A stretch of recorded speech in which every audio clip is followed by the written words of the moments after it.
His body was failing, his spirit was broken, he had become a ghost in the house he built with his own hand.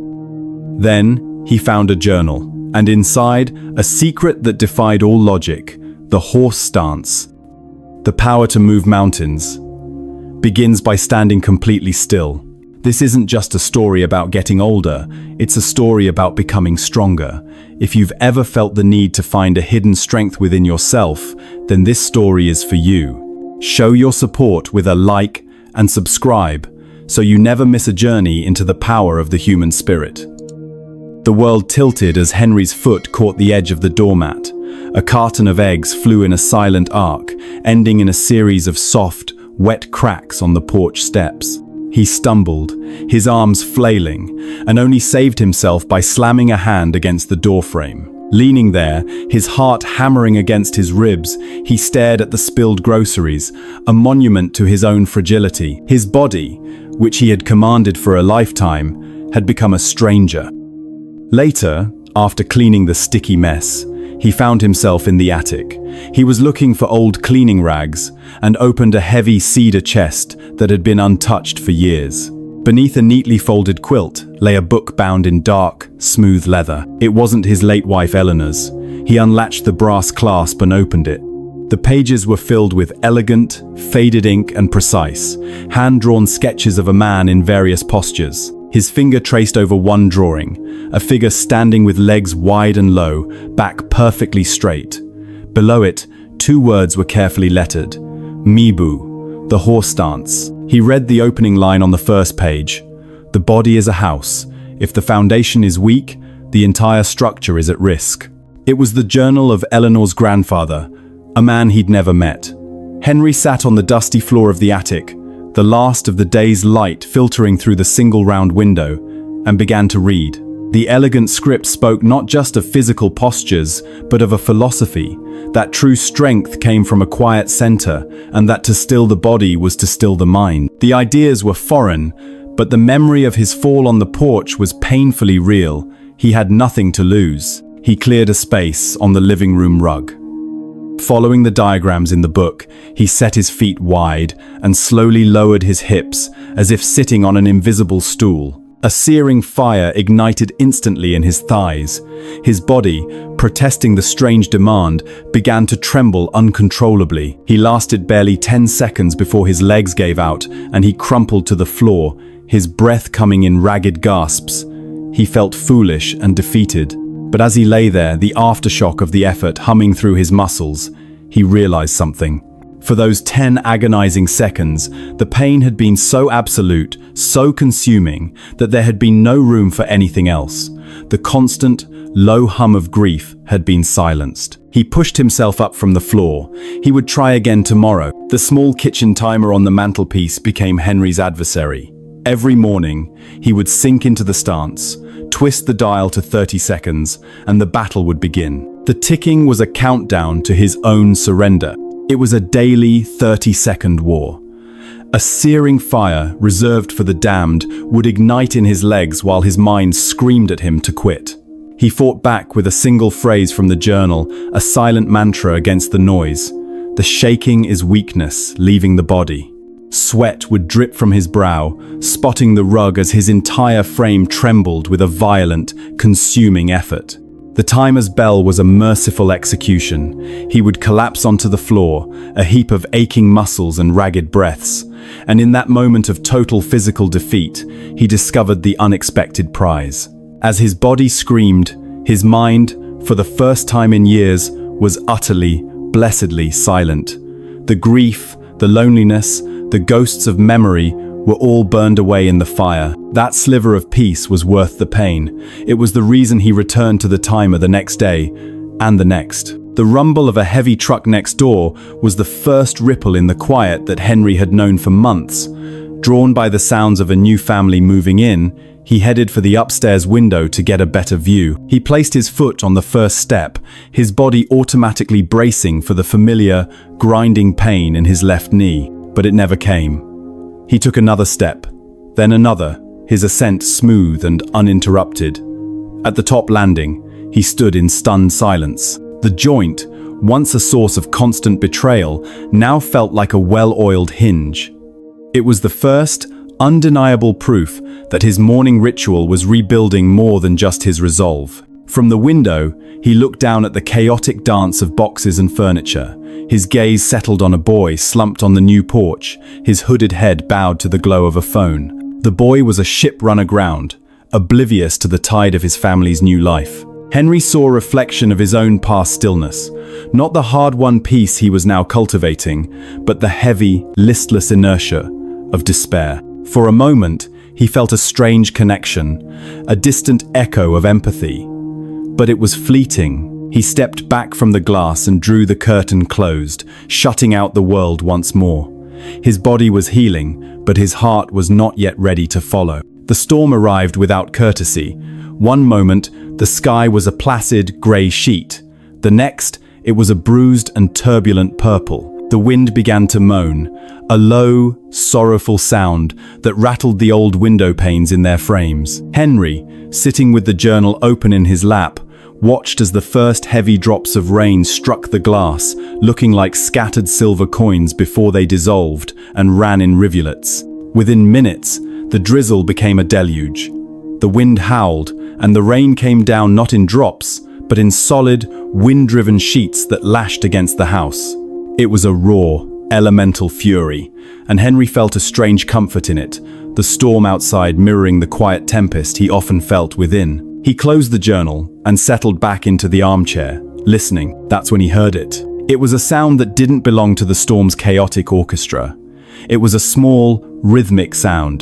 Drip, drip, drip. It was quiet, but maddeningly persistent. Henry sat up, his head cocked, trying to place it. It seemed to come from the corner of the living room. He pushed himself out of his chair, an act that was now more habit than struggle, and followed the sound. There, in the ceiling above the very armchair he'd just vacated, was a dark, spreading stain, the color of weak tea on the white plaster. As he watched, a single, fat drop of water gathered, trembled for a moment, and fell, landing with a soft pat on the worn leather of the chair's headrest. Drip, pat. Henry stared, a cold feeling spreading through his chest.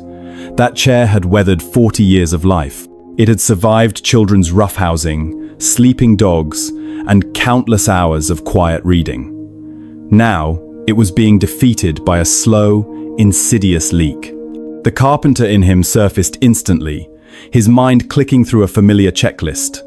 Find the source, check the flashing around the chimney, probably a loose shingle. The solution was simple, a task he had performed 100 times on other people's houses. He pictured the aluminum extension ladder hanging on its hooks in the garage, the feel of his tool belt, heavy and familiar around his hips. And then, the image in his mind shifted. He saw the ladder, not as a tool, but as a scaffold.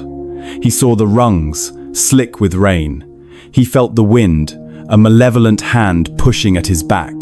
The memory of his clumsy stumble on the porch, a fall of inches, blossomed into a catastrophic vision of a 20-foot plunge onto the wet flagstones below. Fear, cold and sharp, pierced through his resolve. He was not the man who could scale a roof in a storm anymore. He was the man who was defeated by a doormat. He felt utterly helpless, a prisoner in the very home he had built to be his sanctuary.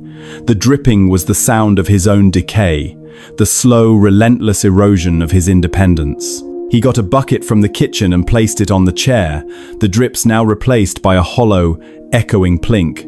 The sound was somehow worse. He stood there for a long time, the storm raging outside, the bucket filling inside, feeling the full, crushing weight of his age. His gaze drifted from the stained ceiling to the empty space on the rug where he spent his 30 seconds of trembling each morning. A new thought took hold, hard and clear. The stance, the shaking, the burning muscles. It wasn't just a strange experiment anymore. It wasn't a way to pass the time or quiet his mind. It was a fight. It was the only tool he had left. The leak in the roof was a problem that needed a carpenter, and he was the only one there was. To become that man again, he first had to rebuild the foundation. The fear hadn't vanished, but now it had a counterpart. A hard, cold resolve. The storm would pass, and when it did, he would be ready. His morning practice was no longer a ritual of remembrance. It was preparation for a war. The storm passed, leaving behind a world washed clean and a sky of pale, fragile blue. The plink, plink, plink of water into the bucket was now the only sound that mattered in Henry's house. It was a constant, liquid metronome counting down the time he had until a simple problem became a catastrophic one. The roof needed to be fixed, and to fix the roof, the carpenter needed to be sound.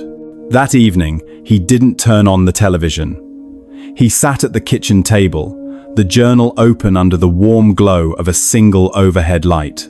He wasn't looking for instructions on stretching or form.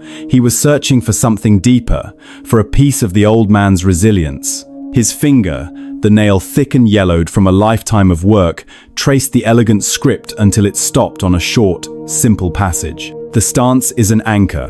When the world pushes, you do not push back. You hold your center. Henry read the words 3 times. Hold your center. For years, his center had been Eleanor.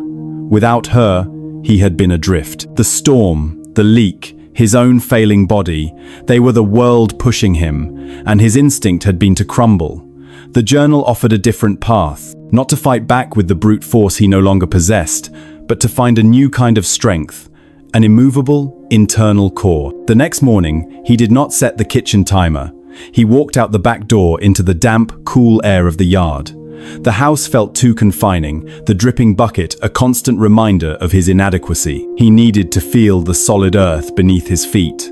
He found a flat, secluded spot near the old oak tree at the edge of his property. He sank into the stance, his slippers dampening in the wet grass. He breathed in the scent of rain-soaked soil and decaying leaves. He held the pose through the familiar 30 seconds of fire and trembling. When the urge to quit screamed through him, he thought of the words, "Hold your center." Instead of collapsing, he focused on the muscles deep in his gut and lower back. He imagined them as a solid knot of oak, the anchor point for the rest of his trembling body. He pushed past 40 seconds, then 50. A minute passed. His body was a symphony of agony, but his mind, for the first time, felt strangely detached and calm. He wasn't just enduring the pain, he was observing it from a quiet place within. He didn't know he was being watched. Next door, Leo was on his back porch, feigning an interest in a textbook, while actually scrolling through an endless, numbing feed on his phone. He was supposed to be studying, but the words on the page were meaningless shapes. He looked up, his eyes scanning for any distraction, and saw the old man in the neighboring yard. At first, he couldn't figure out what he was seeing. The old man was just standing there, but in a weird way. His legs were spread wide and low to the ground, his back ramrod straight. He wasn't moving a muscle, not gardening, not exercising in any way Leo recognized, just standing, still. It was the strangest, most pointless thing he'd ever seen. Weird old dude, he thought, and looked back down at his phone. But his eyes kept drifting back. The man's stillness was absolute, intense. It was the opposite of Leo's own restless energy, his constantly tapping foot, his thumb swiping, swiping, swiping. The old man seemed planted in the earth, like the oak tree behind him. Henry, oblivious, held the stance. He felt the burn, the shake, the sweat. But beneath it all, he felt the anchor. He felt the solid connection of his feet to the ground, a circuit of energy running up through his legs and locking into his core. When he finally, slowly, straightened his legs, he had been standing for nearly 2 full minutes. He stood panting, his hands on his knees, his legs feeling like cooked noodles. But the feeling of helplessness that had haunted him for days was gone. The problem of the roof was still there, a heavy weight waiting for him. But for the first time, he felt as though his own foundation was strong enough to bear it. A week passed. The bucket in the living room was a constant, nagging presence. But Henry's focus remained singular, his morning practice. The 2 minutes of stillness became his foundation for the day. He was learning to stand in the fire of discomfort and not be consumed. His balance, he noticed in small ways, was improving. He no longer listed to one side when putting on his shoes. He could stand from a kitchen chair without placing his hands on the table. They were small things, but they were not nothing. The wider world intruded during his weekly trip to the grocer. Pinned to the community corkboard, amidst ads for babysitters and lost cats, was a flyer printed on bright yellow paper. The headline was in thick, bold letters. Friends of Willow Creek Park Bridge repair volunteers needed. Below it was a grainy photo of the small wooden footbridge that crossed the creek at the edge of town, a picture of quaint destruction. The storm had torn away a section of the railing and splintered several of the main walking planks. The text called for volunteers for the upcoming weekend. It ended with a specific plea. Experience with carpentry is a major plus. Oh. Henry stood motionless in front of the board, a carton of milk growing cold in his hand. The words seemed to call to him directly, a voice from a life he no longer lived. He was a carpenter. It wasn't just what he did. It was who he was. The old Henry would have been the first to sign up, his truck filled with tools, his mind already sketching out the repairs. But the voice of the new Henry, the one shaped by fear and fragility, immediately began its descent.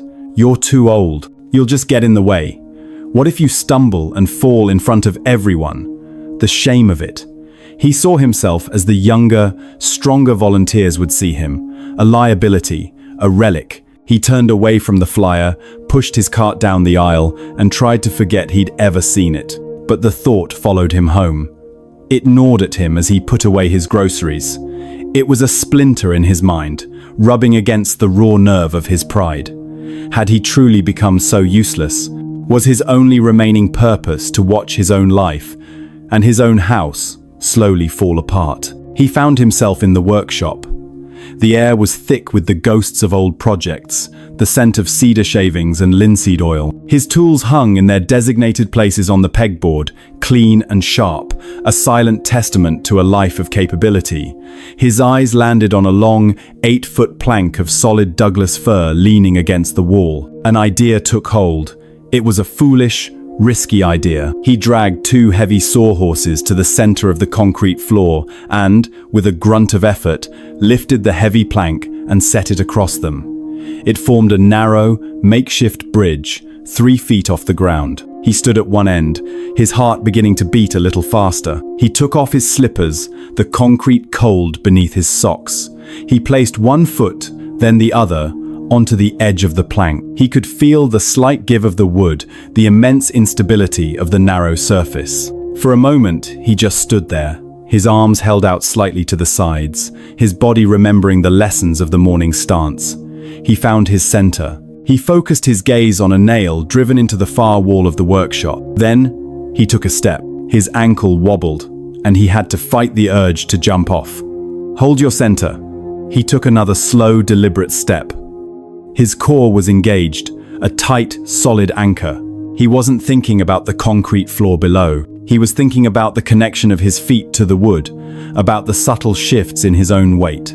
It was a walking meditation, a dynamic test of the stillness he had been cultivating. Step by careful step, he made his way across.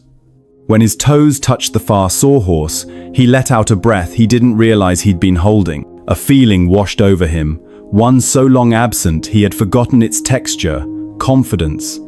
It wasn't the swaggering physical certainty of his youth. It was a quiet, earned confidence, born of discipline and stillness. He walked back to the house, his steps more purposeful than they had been in years. He went to the hall closet and took out a box from the top shelf. Inside, coiled like a sleeping snake, was his old tool belt. The leather was dark and supple with age, creased and scarred from decades of work. The metal buckle was cool to the touch. He ran his hand over its familiar weight, the gesture a silent decision. He would go. He would be a carpenter again. Saturday morning arrived, bright and cool. Henry slung the tool belt around his hips, the familiar weight, a comfort and a burden. The buckle was stiff, and his fingers fumbled with it for a moment before it cinched shut. He walked to the park, each step deliberate, his old work boots feeling solid on the pavement. The scene at the footbridge was a mix of organized chaos. A half-dozen volunteers, most of them half his age, were already there, their voices energetic against the gentle burble of the creek. A young woman with a clipboard and a determined expression greeted him with a polite, slightly strained smile. "Good morning," "Thanks for coming out," she said, her eyes flicking from Henry's weathered hands to his grey hair and back again. "We've got coffee and donuts over there. For now, maybe you could help by making sure everyone stays hydrated." She pointed toward a folding table laden with water bottles. It was a gentle, well-meaning dismissal. He was being assigned the role of the kindly old grandfather, not the experienced carpenter. Henry simply gave a slow nod, but instead of heading for the water table, he walked to the edge of the damaged bridge. He knelt down, a smooth, controlled motion that surprised even himself, and ran a hand over the splintered end of a severed plank. His carpenter's eye took over, assessing the damage, noting the rot in one of the support joists, calculating the cuts that would need to be made. He was so absorbed, he didn't immediately notice the figure assigned to work with him. It was the boy from next door, Leo. He was leaning against the remaining railing, his arms crossed, a look of profound boredom etched into his posture. The clipboard woman had evidently decided the sullen teenager and the old man could be managed as a single, low-priority unit. "She wants us to start by pulling the old nails from these damaged boards," Leo said, his voice flat. He kicked lightly at one of the planks with the toe of his sneaker. Henry didn't reply. He just unhooked the claw hammer from his belt and handed it to the boy, handle first. Then he retrieved his own pry bar. For the next hour, they worked in a near-complete silence, broken only by the rhythmic screech of nails being pulled from old wood and the thud of discarded planks on the grassy bank. At first, Leo's movements were clumsy and resentful. He attacked the nails with jerky, inefficient motions. Henry worked differently. His movements were slow, measured, and economical. When he bent to pry up a board, he sank down with his legs, his back straight, a perfect echo of the stance he practiced each morning. He used leverage, not force, and the old nails surrendered to his tools with a reluctant sigh. Leo watched him out of the corner of his eye. He had expected the old man to be wheezing after 10 minutes, to be complaining about his back. But Henry just kept working. He moved with a steady, unhurried rhythm that was strangely hypnotic. The younger volunteers would work in furious bursts, then stop to catch their breath or check their phones. The old man never stopped. He was like the creek itself, a slow but relentless current. The unspoken conversation began through their shared work. When Leo struggled to get the right angle on a stubborn nail, Henry would tap the wood beside it with his pry bar, indicating a better point of leverage. When Henry needed a board held steady, Leo would place his foot on it just before being asked. They passed tools back and forth, a simple economy of gestures replacing words. Leo began to mirror him. He started bending his knees more, using his body weight instead of just his arm strength. He saw how the old man's quiet endurance was more effective than the short-lived bursts of the others. He was beginning to understand that the strange, static posture he'd witnessed in the yard wasn't just weirdness for its own sake. It was the source of this quiet, unshakable strength. As the sun reached its zenith, the clipboard woman called for a lunch break. Henry straightened up slowly, his muscles singing with a deep, satisfying ache. He and Leo stood for a moment on the half-dismantled bridge, the pile of reclaimed wood at their feet, a testament to their morning's work. The boy glanced at him, a flicker of something, not quite respect, but a grudging curiosity in his posture. He gave a short, almost imperceptible nod. Henry nodded back.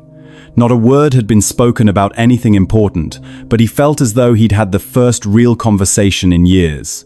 Returning to the bridge on Sunday, Henry felt a different kind of ache in his muscles. It was not the sharp, nagging pain of decay and disuse that had plagued him for years. This was a deep, resonant ache, the honest complaint of a body that had been put to good, hard work. It was a feeling he had not realized he missed so dearly. He was no longer an outsider. His worn tool belt and quiet competence had earned him a place among the volunteers. The day's main task was to set the new central support beam, a heavy, 10-foot length of pressure-treated timber that would anchor the new decking. It required 4 of the younger, stronger volunteers to lift it from the bank and carry it onto the partially constructed bridge. Their youthful energy was obvious, but so was their lack of coordination. They struggled to maneuver the beam's length through the narrow opening of the remaining railings. One end would dip precariously toward the creek, while the other swung wildly. Voices overlapped with conflicting instructions. "No, push it. My side. Wait, I'm losing my grip. The heavy beam swayed, and for a heart-stopping moment, it seemed destined to topple into the water below, taking one of the volunteers with it. Henry, who had been methodically sorting salvaged hardware on the bank, watched the chaotic struggle. He saw the problem not as a lack of strength, but a lack of center. He put down his hammer and walked steadily onto the bridge. "Hold," he said. His voice wasn't loud, but it was calm and clear, and it cut through the panicked chatter. The four young men froze, their muscles straining to keep the beam level. "You're fighting the weight," Henry said, his hands gesturing to the beam. "And you're fighting each other. Let the beam tell you how it wants to move." He directed two of them to a better position. "You two, get a lower grip. Use your legs. You," he pointed to a third, "stop pushing. Just guide it. Let it pivot." To demonstrate, he moved to the free end of the beam. "Give me this corner." The young man nearest him gladly relinquished his position. As Henry took the weight, he didn't just stand there, he sank. His feet shifted on the uneven planks until they were wide apart. His knees bent, lowering his center of gravity until he was practically in a functional horse stance. He became an anchor point, solid and immovable. The swaying of the heavy timber immediately ceased, absorbed into his grounded frame. "Now," Henry said, his voice a low rumble. "Together, on 3. 1, 2, 3, lift and walk." He didn't lift with his back or arms. He rose with his legs, a single, smooth, powerful motion. The others, following his lead and his rhythm, moved in sync. The heavy beam, now guided by a unified purpose, glided smoothly into place, settling into its designated joists with a satisfying, solid thud. There was a moment of stunned silence, followed by a collective sigh of relief and a few impressed murmurs. The young woman with the clipboard looked at Henry with a newfound, genuine respect. Later, as they broke for water, Leo approached him. The boy stood nearby, kicking at a loose wood chip on the ground before finally speaking. "How do you do that?" he asked, his voice quiet. "Stay so steady." Henry was wiping grease from his hands with an old rag. He paused, looking from his own gnarled knuckles to the solid, well-set beam. He thought of his mornings in the yard, of the shaking, the burning, and the stillness. He met the boy's gaze, though he couldn't quite see his eyes under the shadow of his hood. "I practice standing still," Henry said. He offered no further explanation. He turned back to his work, leaving Leo standing by the railing, pondering the old man's strange, simple answer as the creek burbled on beneath them. The work on the bridge was finished. Henry's body was tired, but it was the clean, honest fatigue of a well-spent weekend.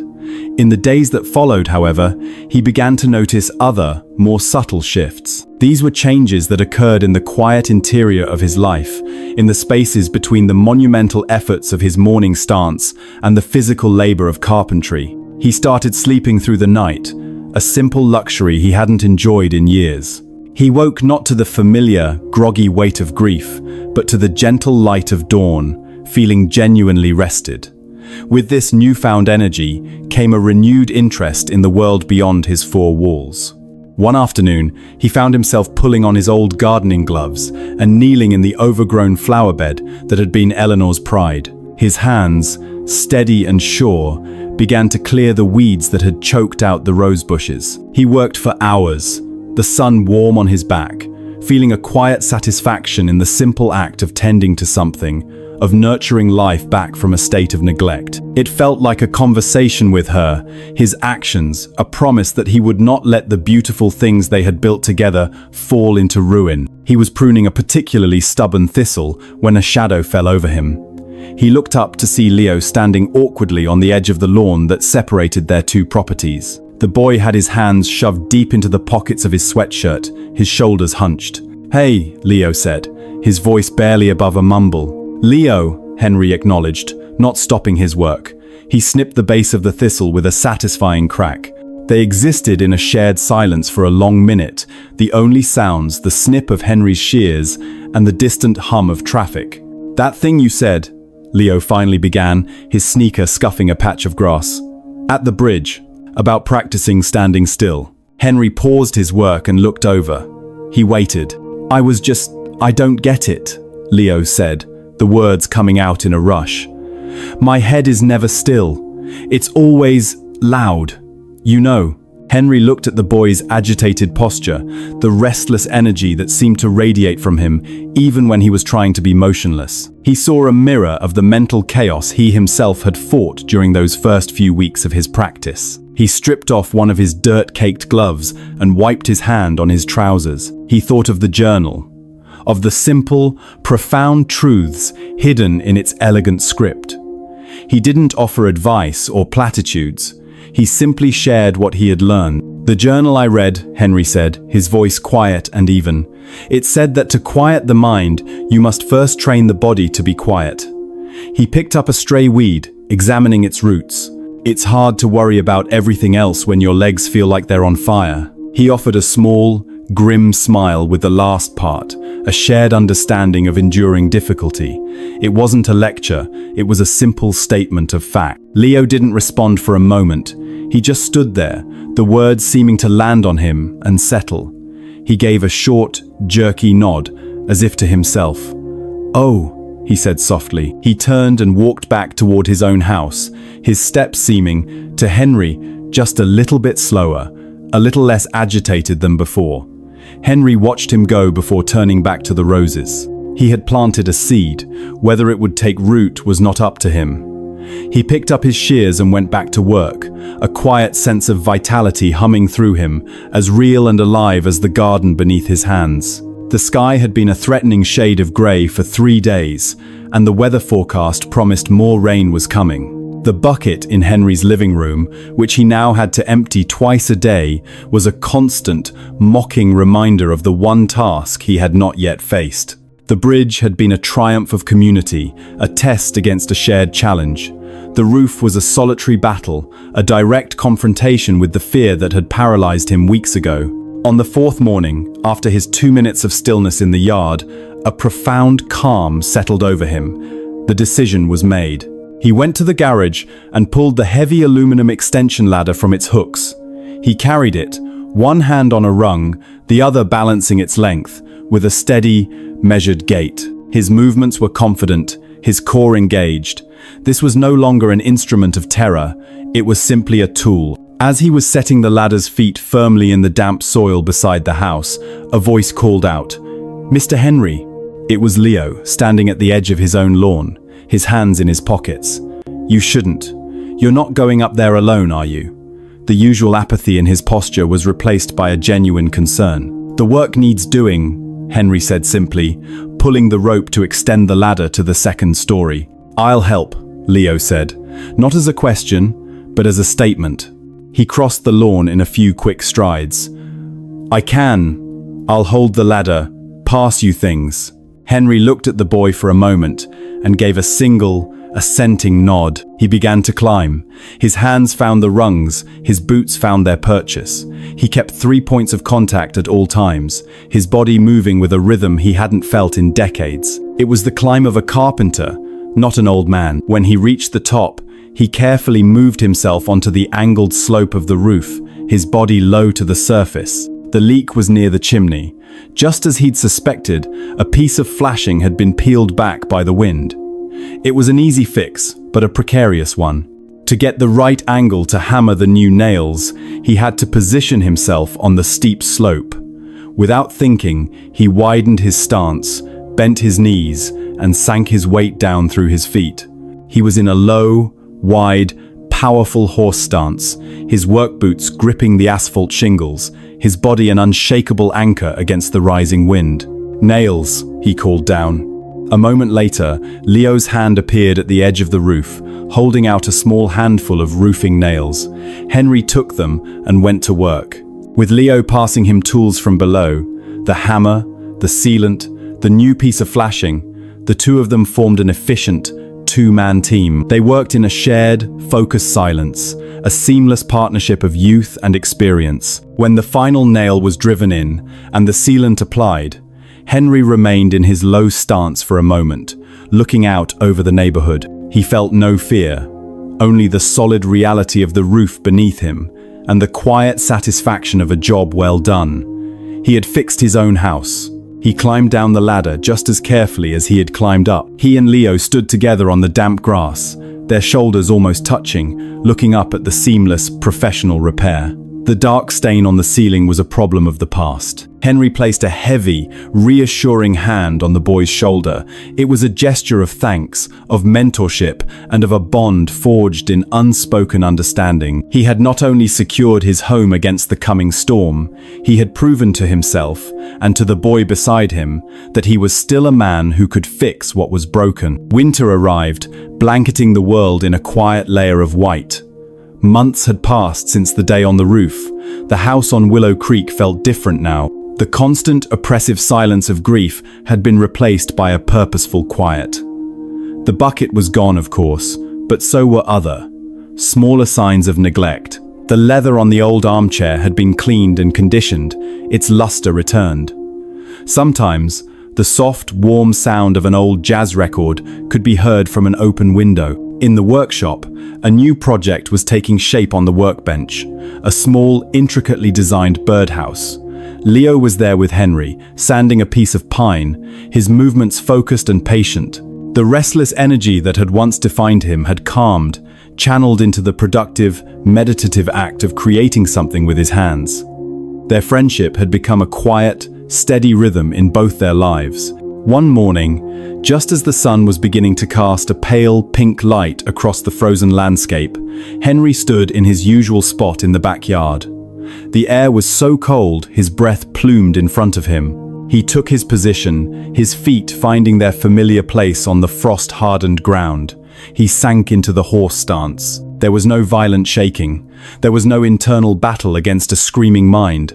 The fire in his muscles was still there, but it was a familiar, generative warmth now, the hum of a well-tended engine. His body was a unified structure of gentle, powerful tension, his mind perfectly still, his gaze fixed on the rising Sunday. He was the anchor. He was the center. He was the bamboo that bends but does not break.